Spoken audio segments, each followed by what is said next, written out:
कमजोर तेजस्वी यादव बिहार विधानसभा में अगर दिखेंगे तो उनकी पार्टी के लिए अच्छा नहीं होगा, उनकी पार्टी के नेताओं के लिए अच्छा नहीं होगा। फैमिली डिस्प्यूट बाहर ही आना गलत था, वो सफाई इसमें क्या देंगे? फैमिली की बात तो फैमिली में होगी ना।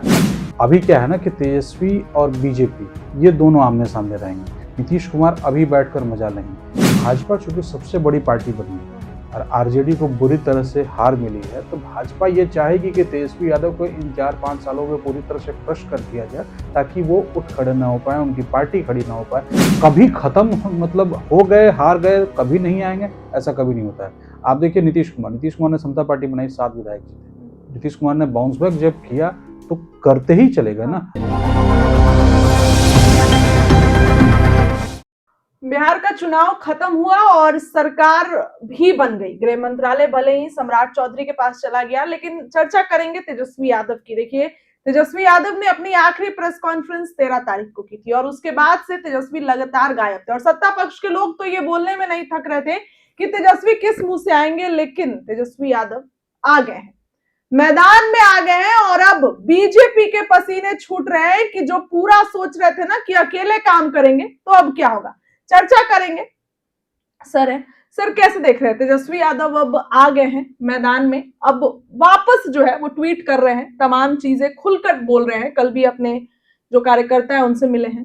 देखिए, तेजस्वी यादव वापस नहीं आएंगे ऐसी कोई बात हो नहीं सकती थी, क्योंकि राजनीति में चुनाव जब आप लड़ते हैं तो जीतते हैं या हारते हैं, आपको वापस तो आना ही है। जीत कर आए तो सरकार में आना है, हार कर आए तो विपक्ष में आना है। लोकतंत्र में दोनों को भूमिका है और तेजस्वी यादव को लोकतंत्र की जो दूसरा हिस्सा है, यानी कि विपक्ष की राजनीति, उसके लिए उन्हें आना ही था। तेजस्वी यादव को झटका लगा, 10 दिन तक वो गायब रहे। ये पहले भी हुआ है। हरियाणा चुनाव आपको याद होगा, जब लास्ट ईयर हुआ था तो दीपेंद्र हुड्डा बहुत अग्रेसिव होकर प्रचार कर रहे थे कांग्रेस के लिए, और जब कांग्रेस बुरी तरह से हारी तो दीपेंद्र हुड्डा कई दिनों तक बाहर नहीं आए। हफ्ते 2 हफ्ते तक उनकी स्थिति वैसी ही रही थी जब जैसी अभी तेजस्वी यादव की है। तेजस्वी यादव के साथ एक और माइनस पॉइंट ये था कि इस समय जब वो पॉलिटिकल अपनी लड़ाई हार चुके हैं, एक लड़ाई हार चुके हैं, उसी के साथ उन्हें फैमिली डिस्प्यूट का भी सामना करना पड़ा। रोहिणी आचार्य, तेज प्रताप यादव, सारी चीज़ों को अभी ये मिक्स एंड मैच हो गया है, जिससे तेजस्वी को झटका लगा और वो बाहर नहीं आते। लेकिन एक ना एक दिन उनको आना था और वो आ ही गए हैं। शुरुआत भले ही अभी वो मीडिया बाइट्स नहीं दे रहे हैं, इंटरव्यू नहीं दे रहे हैं, या फिर सोशल मीडिया पर अपनी कोई बात कह नहीं रहे हैं, सिर्फ प्रतिक्रिया दे रहे हैं।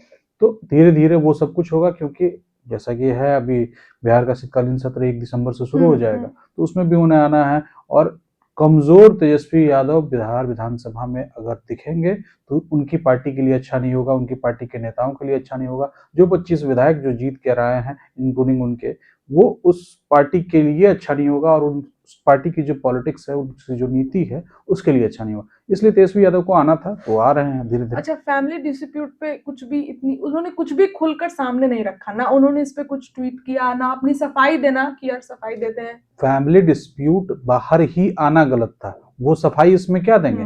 फैमिली की बात तो फैमिली में होगी ना। रोहिणी आचार्य ने जो सवाल उठाया, वो अगर वो फैमिली के अंदर उठाती तो हो सकता है कि उनका कुछ मतलब उन्हें कुछ रिजल्ट मिल जाता, कुछ रिजल्ट दिख जाता, किसी की जिम्मेदारी तय होती, हो सकता है संजय यादव को डांट फटकार पड़ती, या फिर कुछ सिस्टम में चेंज आने की गुंजाइश रहती। लेकिन जैसे ही आप चीजों को बाहर लेके आए, सब कुछ खत्म हो गया।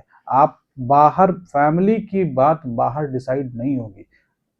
कोई हस्बैंड वाइफ का मामला तो था नहीं कि जो कोर्ट में जाकर डिवोर्स फाइल होना है। भाई और बहन का रिश्ता टूटता है, ऐसे ही फैमिली में टूट जाता है, अंदर ही अंदर टूट जाता है, या फिर मतलब उसको फैमिली से बाहर उसका कोई कंक्लूजन नहीं हो सकता है। अच्छा, ऐसा चर्चा हो रही है कि तेजस्वी अब और स्ट्रॉन्गर तरीके से आएंगे। अभी एक ट्वीट आपकी स्क्रीन पर चल रहा होगा, ये ट्वीट तेजस्वी की तरफ से किया गया है कि बिहार में और अपराध बढ़ गए हैं सम्राट चौधरी जब से गृह विभाग संभाले।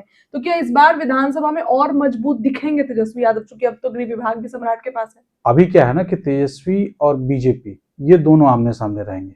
नीतीश कुमार अभी बैठकर मजा लेंगे, इसलिए मजा लेंगे क्योंकि जो गृह विभाग है, नीतीश कुमार ने सम्राट चौधरी को दे दिया है। सम्राट चौधरी को गृह विभाग जाने का मतलब यह है कि स्टेट में जो लॉ एंड ऑर्डर की सिचुएशन है, वो कंप्लीटली सम्राट चौधरी की हो गई, भाजपा की हो गई। भाजपा उस जिम्मेदारी को समझे।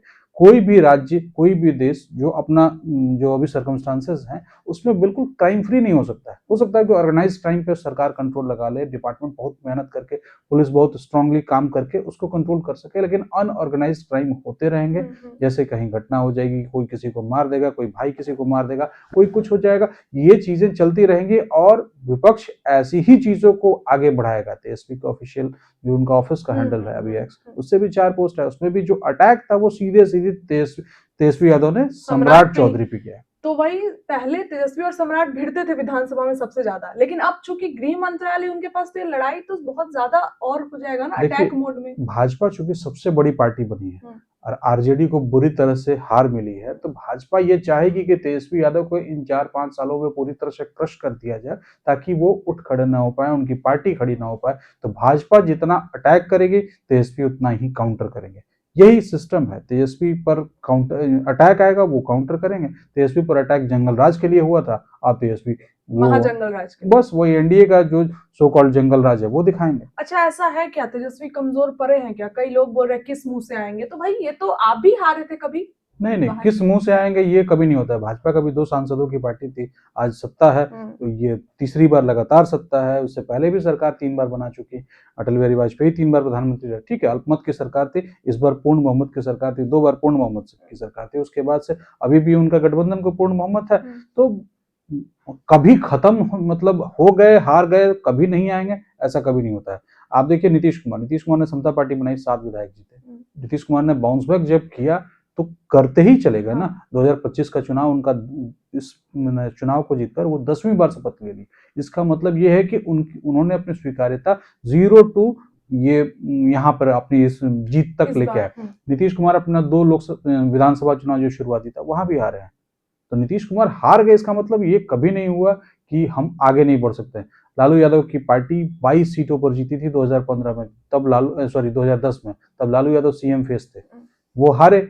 पासवान की पार्टी को कोई सीट नहीं मिली। पासवान की पार्टी का कोई भी विधायक जो अभी तक टिका हुआ है, ये 20 सालों के बाद हो रहा है। 2005 के नवंबर के चुनाव के बाद चिराग पासवान या रामविलास पासवान की पार्टी का कोई विधायक नहीं जीता था। 2020 में एक अपवाद है कि एक विधायक राजकुमार सिंह जीते थे मटिहानी से, लेकिन बाद में वो भी जदयू में शामिल हो गए। इस बार 19 विधायक है, तो कहीं ना कहीं बाउंस बैक तो किया ही है ना। चिराग पासवान अकेले पड़ गए। एक टाइम में 6 सांसद हुआ करते थे, 5 सांसद दूसरी पार्टी में चले गए, अपना अलग गुट बना लिया, फिर वो उन्होंने बाउंस बैक किया, लोकसभा में जीते, विधानसभा में सीटें आई।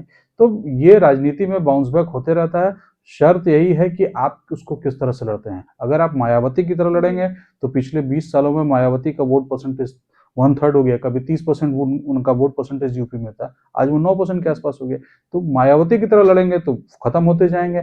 बाकी दूसरे नेताओं जो अभी उदाहरण जिन पर हमने बात की उस पर लड़ेंगे तो आप बाउंस बैक करेंगे। क्योंकि चिराग भी पिछली बार एक ही सीट लाए थे, इस बार उनका कहीं ना कहीं कमबैक हुआ। बिल्कुल। तेजस्वी यादव भी और मजबूत विपक्ष बनेंगे तो नेता ये हुआ है। 2010 में 22 सीटें आरजेडी को आई थी, तब नेता प्रतिपक्ष का पद भी नहीं था, और वो फिर बाउंस बैक करके 80 सीटों तक 2015 में ही आ गए। ठीक है, आप ये कह सकते हैं कि नीतीश कुमार के साथ है, लेकिन नीतीश कुमार नहीं होते तो आरजेडी खत्म हो जाती, ऐसा भी कुछ नहीं है। आरजेडी के पास अपना एक सॉलिड वोट बैंक है। आज भी 143 सीटों पर लड़ने के बाद 24% के आसपास आरजेडी का वोट है, जिसको वो अगर चाहे तो हिसाब किताब मिलाकर सीटों की संख्या बढ़ा सकती है। उसे कांग्रेस के साथ जाने का नुकसान हुआ, वीआईपी को ज्यादा तरजीह देने का नुकसान हुआ, तमाम तरह के कारण है।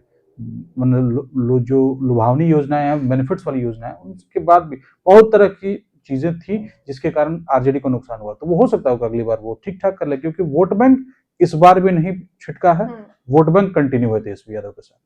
चलिए देखिए, तो तमाम मुद्दों पर चर्चा हुई। तेजस्वी यादव अब शीत सत्र जो है वो शुरू होगा 1 तारीख से। सम्राट चौधरी गृह विभाग संभाले हुए हैं, क्या जवाब देंगे? सवाल तो करेंगे तेजस्वी, जिस तरीके से आपराधिक घटनाएं बढ़ रही हैं। फिलहाल इस डिस्कशन के इतना ही। बहुत बहुत धन्यवाद।